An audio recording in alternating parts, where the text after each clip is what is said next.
Jadi ada dua jenis aset. Satu adalah aset konsumtif dan yang kedua adalah aset produktif, teman-teman ya. Bagaimana cara orang menjadi kaya itu adalah bukan dengan kerja keras, tapi work smart, teman-teman.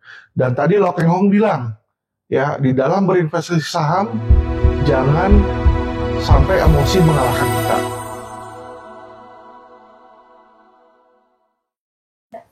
Halo teman-teman, kembali dengan saya Alvin Lim di channel Quotient TV, teman-teman. Hari ini kita akan belajar tentang bagaimana untuk menjadi sukses dalam bidang keuangan ya teman-teman ya. Jadi banyak orang pintar, dosen-dosen tapi nggak ada uang. Banyak orang yang jadi pejabat tapi dia nggak ada uang, akhirnya dia korupsi untuk jadi kaya ya teman-teman ya. Bahkan juga banyak artis yang awalnya ketika terkenal kaya raya, tapi ketika terakhir masa tua dia sakit-sakitan sampai biaya pengobatannya sampai ngutang teman-teman ya. Jadi kasihan sekali yang seperti itu. Kita lihat kayak dulu ada yang namanya Julia Perez ya, sama teman-teman ya, sangat terkenal di situ, dapat honor yang lumayan, tapi ketika sakit dan meninggal ya dia harus mendapatkan sumbangan dari teman-teman artis yang lain teman-teman ya. Dan kita bisa melihat bagaimana hal tersebut ya menunjukkan bahwa mereka masih miskin akan keuangan atau masih kurang dalam bidang kepintaran finansial teman-teman ya. Jadi hari ini saya akan membahas satu tema tentang keuangan, bagaimana untuk menjadi kaya dan karakter ya. Karakter orang kaya itu seperti apa teman-teman ya. Kita lihat ini ada artikel dari Kompas, judulnya "Jual semua mobil mewahnya". Sule berkata, ternyata tidak ada manfaatnya, cuma ada sombong saja. Cuma untuk sombong saja kata dia ya. Menjadi salah satu pelawak dengan bayaran termahal membuat Sule memiliki banyak koleksi mobil mewah. Jadi dia punya income yang besar nih Sule ya, sehingga bisa beli mobil-mobil mewah teman-teman. Diketahui beberapa pabrikan mobil mewah dimiliki pelawak bernama asli Entis Sutisna ini, mulai dari Porsche sampai Mustang. Namun kini Sule memutuskan untuk menjual mobil mewah tersebut tanpa tersisa. Jadi semua mobil mewahnya dijual teman-teman. Keputusan ini membuat banyak orang berasumsi tentang alasan dibaliknya. Ada yang menyebut untuk biaya nikah anaknya, ada yang menyebut lantaran jobnya tidak sebanyak dulu lagi. Dalam sebuah acara di stasiun televisi, Sule menyebut dirinya punya alasan kenapa menjual mobil mewah tersebut. Sule membantah lantaran biaya nikah anaknya dan sebagainya. Ya, itu kadang-kadang kita nggak bisa kontrol opini orang katanya. Saya padahal jual mobil mewah sudah lama, cuma dikaitkan dengan pernikahan Iki, jadi habis uangnya macam-macam kata dia. Jadi dia jual itu bukan karena kehabisan uang teman-teman. Sule menegaskan dirinya menjual semua mobil mewah lantaran belakangan merasa ternyata semua itu tidak ada manfaat baginya. Cuma mobil mewah itu saya jual karena ternyata tidak ada manfaatnya, ucap Sule. Miliaran uang yang dikeluarkan, kata Sule, pada akhirnya hanya membuatnya menunjukkan kesombongan. Tak lebih, hal ini yang mendasari Sule menjualnya. Porsche 3 miliar, Mustang 2,8 miliar, McLaren 4 miliar. Gak ada gunanya kata dia ya. Cuma untuk sombong aja. Foto di-upload, selebihnya gak ada, ucap Sule. Sule menjelaskan dirinya dahulu membeli karena memang sedang memiliki uang yang cukup. Namun setelah dipikir-pikir, biaya kepemilikan mobil mewah terasa memberatkan. Belum lagi kata Sule, dirinya harus merogoh kocek sebesar ratusan juta untuk pajak dan konsumsi bensin mobil mewah yang cukup boros. Ya itu dulu kata dia, beli karena penasaran aja. Bukan karena dendam, mungkin karena mumpung ada duit aja, tapi rugilah tetap rugi kata dia ya. Pertama pajaknya kata dia, Mustang itu 40 juta, Alphard 13 juta, Porsche 40 juta. Belum lagi bensinnya katanya. Bandung Jakarta bisa 1,5 juta hanya untuk bensin aja. Ternyata repot, belum asuransinya kata dia yang ketiga ya. Jadi banyak hal ini memiliki mobil ini banyak ruginya kata si Sule ini ya. Kini Sule mengaku hanya memiliki satu unit mobil berjenis MPV, yaitu Kijang Innova di garasi rumahnya. Sebagai informasi, Sule lahir 15 November, dibilang di sini ya. Jadi teman-teman, dari apa yang kita baca ini, disinilah Sule mulai tanggap terhadap keuangan. Ya, dia mulai tahu bahwa mobil mewah adalah aset konsumtif. Ya, jadi ada dua jenis aset. Satu adalah aset konsumtif dan yang kedua adalah aset produktif, teman-teman. Ya, nah. Jadi pertama kali kita harus menghindari membeli aset konsumtif. Jadi sebisa mungkin aset-aset konsumtif seperti mobil mewah, ya nggak usah kita terpengaruh orang untuk beli untuk sombong-sombongan, ya. Karena Sule pun bilang di sini dia beli hanya untuk sombong saja, dipamerin aja, ya. Selain itu nggak ada manfaatnya lagi, yang lain ada rugi, ya. Dan inilah sebenarnya kesombongan inilah, ya. Pamer kekayaan inilah atau flexing inilah yang digunakan oleh banyak orang untuk meraih apa, teman-teman? Meraih anggapan, asumsi bahwa dia itu sukses secara keuangan. Padahal kita nggak tahu dia beli itu hanya untuk pamer doang supaya bisa banyak follower. Banyak yang seperti itu, teman-teman, ya. Baik itu selebgram, ya, maupun trainer-trainer acara-acara keuangan di situ, ya. Dan bahkan ada artis-artis pun yang beli itu hanya biar supaya kelihatan dia sukses, teman-teman. Ya, padahal di balik itu dia banyak utangnya juga. Ya, kita lihat di sini, teman-teman. Ya, nah, kalau pertama kita adalah menghindari aset konsumtif, ya. Lalu pelajaran kedua apa yang kita bisa capai? Kita baca dari artikel di sini CNBC Indonesia. Judulnya Lokeng Hong bongkar kebiasaan warga RI yang bikin miskin. Jadi dia bongkar nih kebiasaan warga RI yang bikin miskin, kata dia, ya. Investor kawakan Lokeng Hong kerap kali disebut sebagai Warren Buffett-nya Indonesia. Sama halnya dengan Buffett, banyak orang yang mengamalkan nasihat dari Long. Pria yang sering disebut LKH itu membeberkan kebiasaan warga Indonesia yang membuat jatuh miskin, bahkan bermula dari kebiasaan menabung. Lo menilai menyimpan uang di bank akan membuat investor perlahan jatuh miskin. Jadi kalau kita taruh uang di bank, perlahan akan jatuh miskin. Wah, masa sih? Kok orang nabung dibilang bisa jatuh miskin? Kan kita tabung, kalau kita dapat duit kita tabung. Kita nggak konsumtif di situ. Dibilang, ya, bukan cuma nabung doang. Jadi kalau kita menghindari membeli aset konsumtif di situ, kita nggak bisa dengan uang tersebut tidak membeli aset konsumtif terus kita tabung aja di bank, nggak bisa. Karena dibilang bahwa menyimpan uang di bank ini, kata Lokeng Hong, membuat kita miskin secara perlahan. Karena nilai uang kita semakin hari semakin turun, kata dia, ya. Ketika menjadi pembicara di acara Capital Market Summit and Expo. Selain kebiasaan menabung tanpa berinvestasi, LKH menganggap membeli obligasi atau surat utang juga bukan pilihan mengelola uang. Jadi selain menabung doang, juga bahkan kalau kita cuma beli obligasi atau beli surat utang, itu juga bukan pilihan dalam mengelola uang. Wow, sebab bunga dari hasil pembelian surat utang atau obligasi itu dianggap kecil.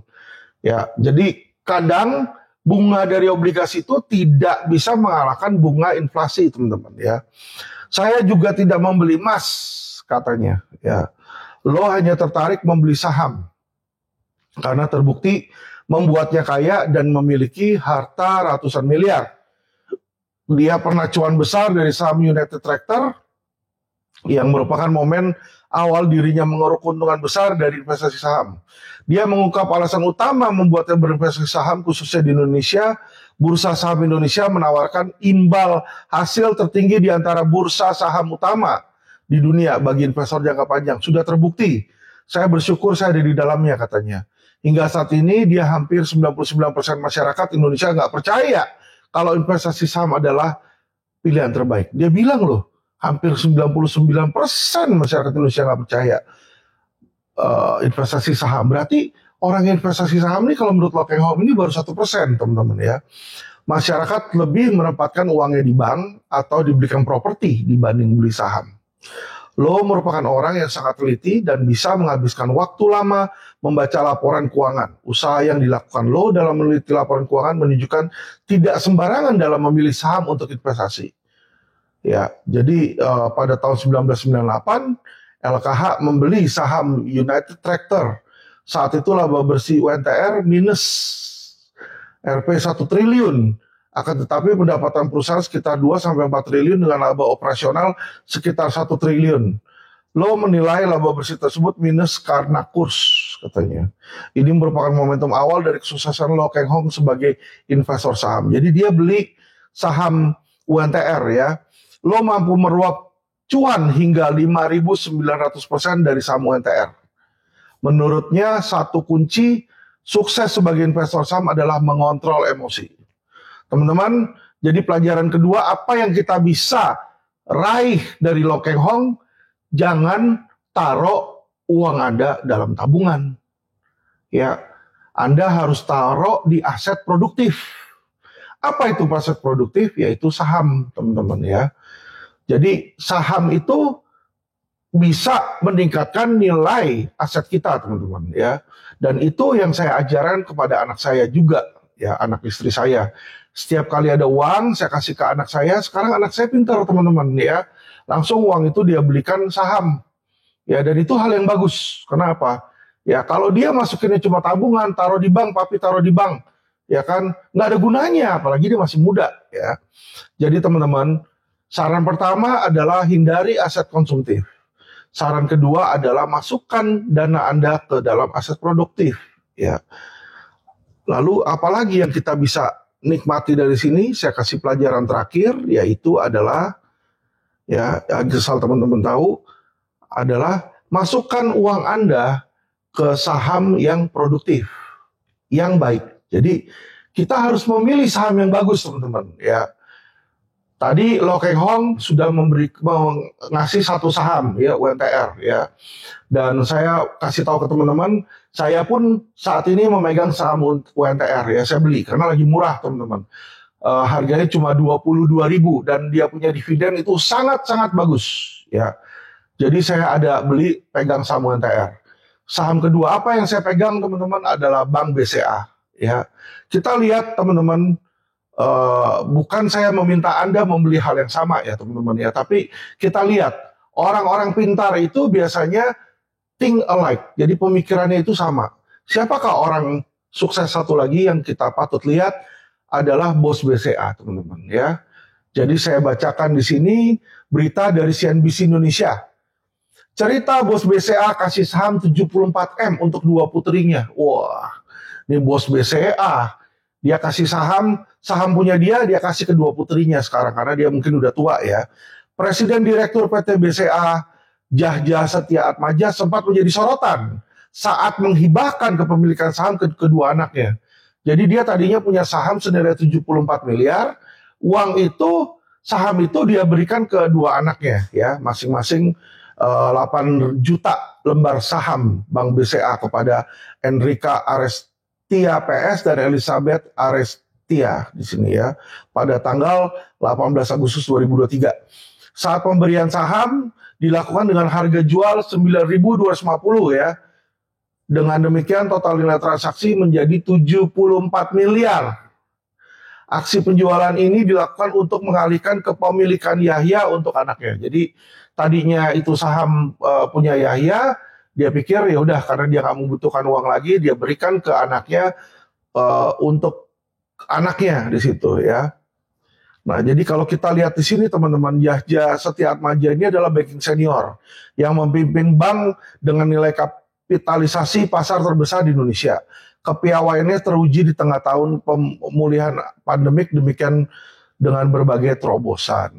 Ya, jadi kita lihat ini, orang ini adalah orang yang pintar secara keuangan, teman-teman. Ya, dan dia punya saham, dia berikan ke anaknya. Dan saham yang dia pegang adalah BCA, sama seperti yang saya pegang. Teman-teman, kenapa saya membeli saham BCA? Pertama, saham BCA ini saya beli, ya, karena saya suka manajemennya. Teman-teman bisa melihat ada semboyan, ya kan, bahwa Satpam Bank BCA ini lebih baik daripada polisi. Kenapa sebenarnya itu? Sebenarnya itu adalah sebuah pujian terhadap Bank BCA, bahwa Satpam mereka pun kalau kita datang ke bank, mereka selalu nanya, ada yang bisa dibantu, Pak? Gitu, sangat ramah. Ya, manajemen mereka juga baik, teman-teman ya. Customer service mereka juga baik. Dan ini adalah bank terbesar di mana hampir setiap penduduk di Indonesia punya akun BCA, teman-teman ya. Jadi kita lihat bisnisnya ini adalah bisnis yang baik. Ya, dan dia selalu untung. ROI mereka, return on equity-nya di atas 15%, teman-teman ya. Jadi profitability ini menjadi salah satu kunci. Kalau perusahaan itu selalu profit, pasti harga sahamnya naik, teman-teman. Ya, camkan itu. Perusahaan yang selalu untung, apalagi untung besar, nggak mungkin harga sahamnya turun. Ya, jadi dua saham yang saya pegang, satu adalah Bank BCA. Bank BCA tidak memberikan banyak dividen, tetapi pertumbuhan harga sahamnya sangat baik. Kalau dilihat selama 5 tahun terakhir, tiap tahun dia bertumbuh antara 20-30%, teman-teman. Ya. Saham kedua adalah UNTR yang saya pegang. Kenapa saya pegang UNTR? Karena UNTR itu setiap tahun membagikan dividen itu kurang lebih yieldnya 20% sampai 30%.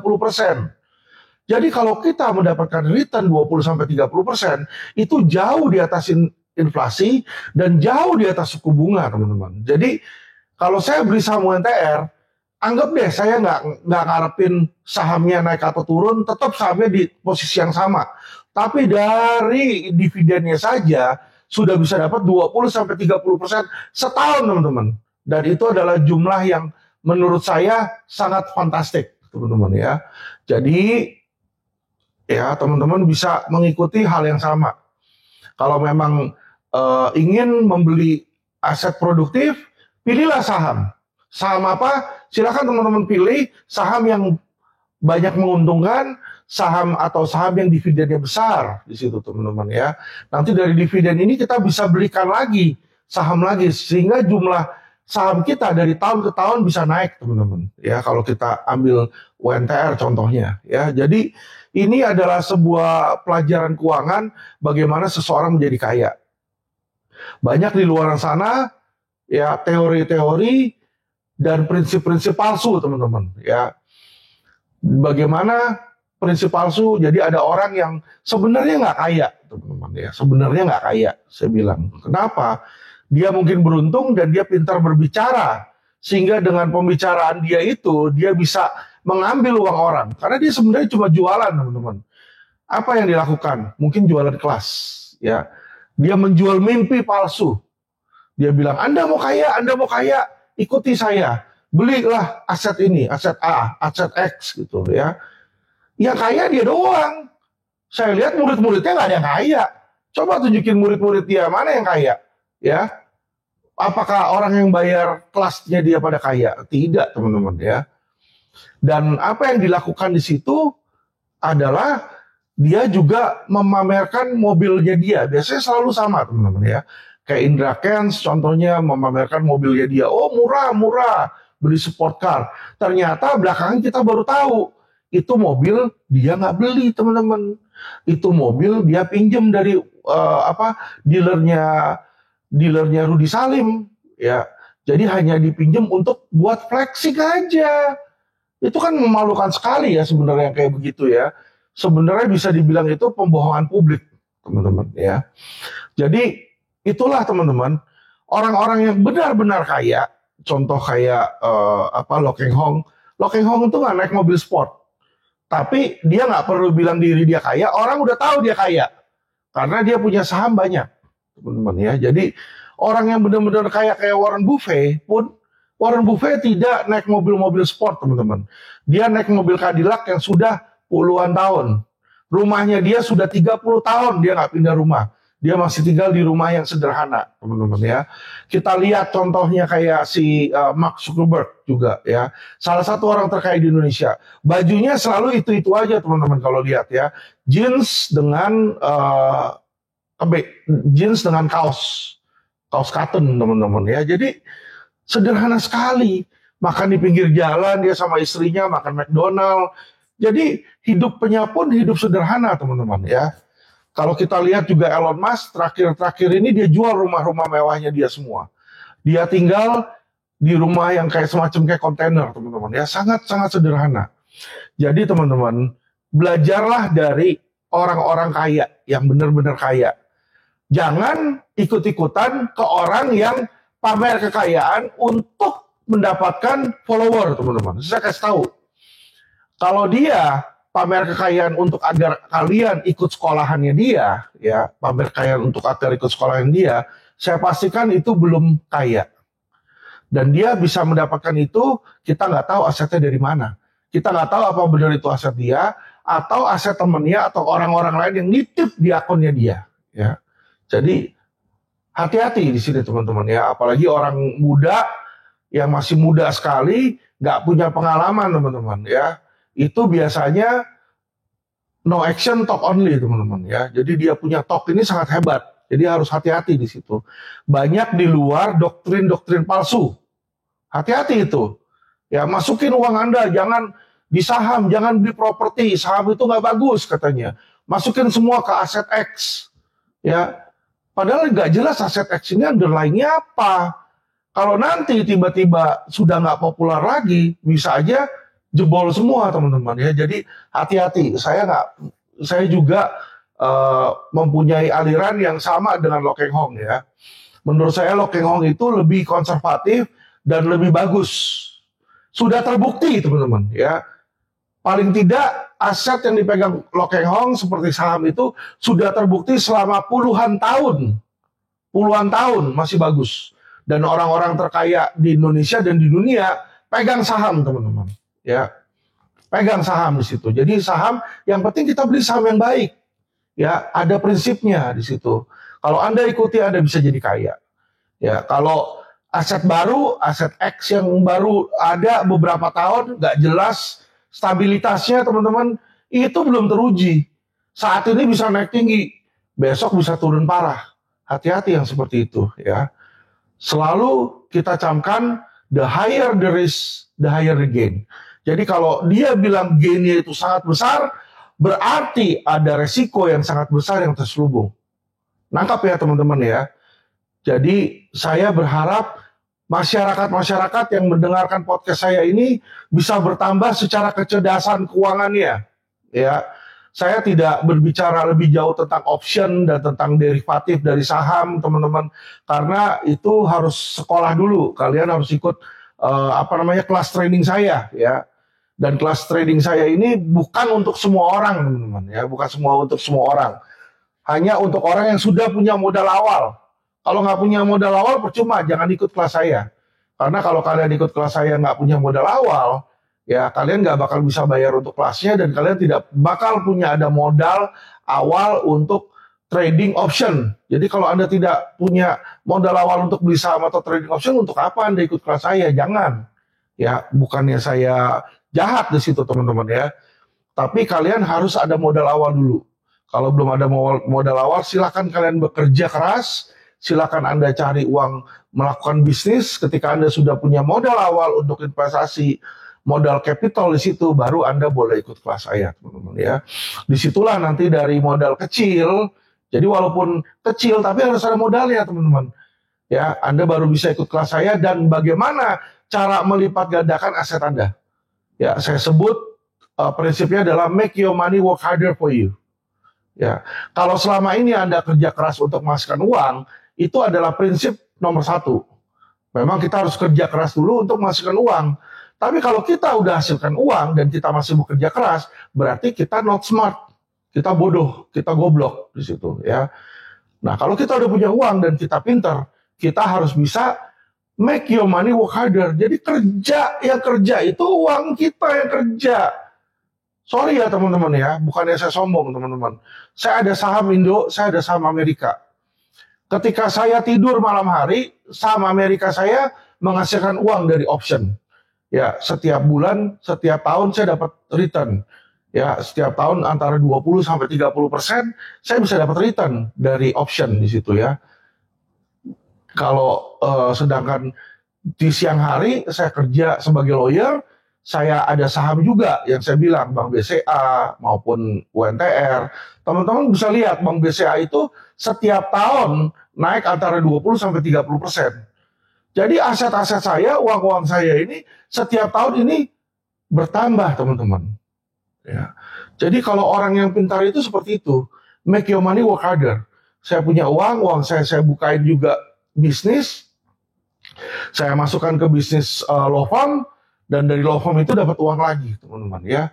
Jadi make your money work hard. Jangan kitanya yang kerja terlalu keras, akhirnya sakit-sakitan kayak saya, teman-teman ya. Kalau saya kerja keras saya senang karena itu adalah kontribusi dan saya punya semacam apa ya, sumbangsi lah untuk masyarakat, teman-teman ya. Jadi kayak hari ini aja saya dari pagi udah sibuk, ada sekitar 4 sampai 5 appointment, teman-teman ya. Kita juga dapat klien baru di situ, di mana banyak kasus yang masuk ke kami, teman-teman. Jadi disinilah kita melihat bagaimana cara orang menjadi kaya itu adalah bukan dengan kerja keras, tapi work smart, teman-teman. Dan tadi Lo Keng Hong bilang, ya, di dalam berinvestasi saham jangan sampai emosi mengalahkan kita. Jadi hal terpenting adalah kesiapan hati untuk investasi. Jadi kalau orang belum ada hati untuk investasi, akan susah nanti. Dia baru beli saham, belum lama tiba-tiba terpengaruh temannya. Lu jangan beli saham. Ini lu beli kripto nanti tahun ini bakal naik 2 kali lipat. Terus tiba-tiba dia ambil sahamnya ketika lagi belum naik, ya belum untung dia udah ambil, dia alihkan ke kripto, ternyata tiba-tiba misalnya rugi, atau dia alihkan ke future atau forex, tiba-tiba rugi. Itu sering terjadi, teman-teman. Nanti dia masuk lagi ke saham, sahamnya lagi turun, terpengaruh lagi, oh properti ini bagus, dia ambil lagi, rugi lagi di situ. Nah, jadi kadang bukannya kita kurang pintar, teman-teman ya, tapi kita butuh the waiting that make us rich. Jadi untuk membuat kita jadi kaya itu kadang butuh kesabaran. Karena aset itu butuh waktu untuk dia naik. Diamin aja dulu di situ. Kalau kita sudah tahu itu adalah perusahaan yang bagus, seperti BCA, United Tractor, ya, kita punya uang di situ, udah biarin aja.